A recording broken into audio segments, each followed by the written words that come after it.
अवधूत चिंतन श्री गुरुदेव दत्त. अवधूत चिंतन पुष्प 2. आनंदी मन म्हणजेच आनंदी जीवन. मन स्वच्छ आणि निर्मळ ठेवा. मोकळ्या मनाने जीवनातील आनंद आपण उपभोगता येईल. एक लक्षात ठेवा, कर्माचा फेरा कधीच चुकत नाही, पण त्याचे वार झेलण्याची ताकद मात्र दत्तगुरु देतात. स्वामी म्हणतात, भिवू नकोस, मी तुझ्या पाठीशी आहे. अहो, खरंच आहे ते.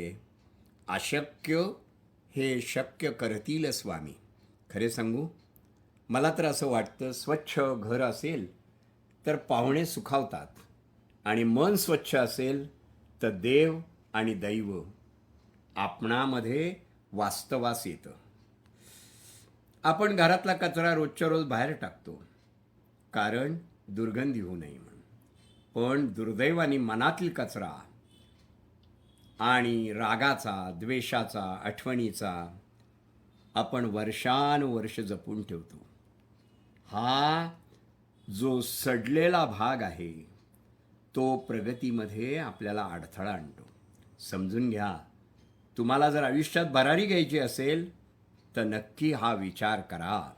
लक्षात ठेवा, दुसऱ्याला माफ करणं म्हणजे त्याने केलेल्या चुकीचं कृत्य बरोबर आहे असे नव्हे, पण मला माझी मनःशांती हवी आहे, त्यामुळे ती जास्त महत्त्वाची आहे, म्हणून मी आहे ते स्वीकारतो. राग धरून ठेवणं म्हणजे स्वतः विष आपल्याजवळ बाळगणं आणि लोकांना माफ न करता स्वतःला त्रास करून घेणं आहे. झालेल्या गोष्टी पुन्हा पुन्हा आठवून त्याबद्दल बोलून तुम्ही त्या जखमा ताज्या ठेवता. गाडी चालवताना सतत रिअर जर मिररवर आपण लक्षात ठेवलं तर अपघात नक्की होतो. जे झालं ते बदलता येत नाही, पण जे होणार आहे ते मात्र तुमच्या हातात असतं. ते तुम्ही लक्ष ठेवा.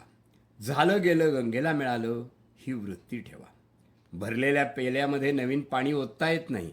तसेच जोपर्यंत तुम्ही जुन्या अपयशाचं, नकाराचं आपल्या मनातून काढून टाकत नाही, तोपर्यंत तुम्हाला निसर्ग नवीन यश किंवा नवीन संधी, नवीन नाती येऊ देणार नाही. हे लक्षात ठेवा. माझ्यासोबत असंच का झालं हे विचारणं बंद करा. त्याऐवजी आता जे झालं आहे त्यातून मी काय शिकलो आणि पुढे काय करू शकतो याचा विचार करा. स्वतःला दोषी समजणं बंद करा. तुम्ही योद्धे आहात. तुम्ही जिंकणार, जिंकणार आणि जिंकणार. झोपण्यापूर्वी मनातील सर्व राग, हेवे दावे पुसून टाका. उद्याची सकाळ ही कोरी पाटी असावी. कालचे ओझे आजच्या पाठीवर होऊ नका. लक्षात ठेवा, ज्या झाडाची पाने गळतात त्यालाच नवीन पालवी फुटते. जुने सोडल्याशिवाय नवे काहीच मिळत नाही. अहो, जन्माला आलात, थोडं जगून तरी बघा. जीवन खूप खडतर आहे, थोडं सोसून बघा. चिमूटभर दुःखाने कोसळून जाऊ नका.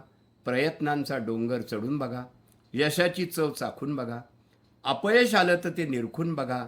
त्यातून प्रयत्न करा, आणि यश आलं तर ते थोडं इतरांनाही वाटून बघा. डाव मांडणं सोपं आहे, फक्त थोडं खेळून बघा. स्वतःचं घरटं बांधायचं असेल तर काडी काडी जमवून बघा. जगणं सोपं आहे की मरणं सोपं आहे, थोडं तोलून मापून बघा. जीवन एक कोढं आहे, जगता जगता ते सोडून बघा. दत्तनामात राहा, मग बघा यश आपल्या चरणी राहील. शुभम भवतु, शुभम भवतु, शुभम भवतु.